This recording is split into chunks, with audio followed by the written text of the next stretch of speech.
The farmers' unrest has taken over Europe, from the epicenter, France, to neighbouring Germany, Spain and Italy, to countries as far as Greece are witnessing massive protests. The protesters aim to press governments to ease environmental rules and shield them from rising costs and cheap imports. Farmers have gathered outside the EU Parliament in Brussels ahead of the EU summit. They were seen throwing eggs, starting fires near the building and setting off fireworks.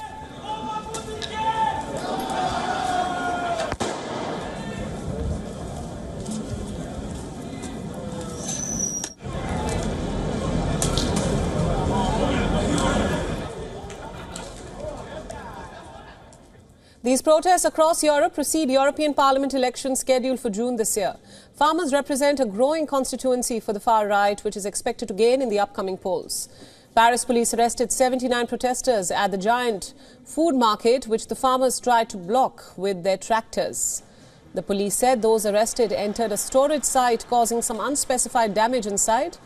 This market in particular, a hub for produce for France and beyond, and one of the largest of its kind in the world, has now become a symbolic target for angry farmers, many of whom have travelled hundreds of kilometres in their tractors to get there. Over in Italy, hundreds of farmers with tractors blocked traffic near motorway access points outside Milan, in Tuscany and elsewhere. Farmers say they are not paid enough, are choked by taxes and green rules, and face unfair competition from abroad, especially from cheap Ukrainian imports.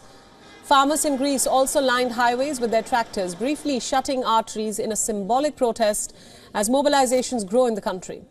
Farmers say they are facing rising production costs while prices remain low. A summit of European Union leaders is set for later today. The bloc's executive commission has made proposals to limit farm imports from Ukraine and ease some green regulations. These announcements, however, failed to stop many farmers from Belgium and beyond from driving their tractors into Brussels city centre ahead of a rally that has been planned to coincide with Thursday's Leaders' Summit. Tractors were seen around the European Parliament, while the police cordoned off the Commission and Council buildings. The farmers' crisis is not officially on the agenda of the EU summit, but it is bound to be discussed. WION World is now available in your country. Download the app now and get all the news updates on the move.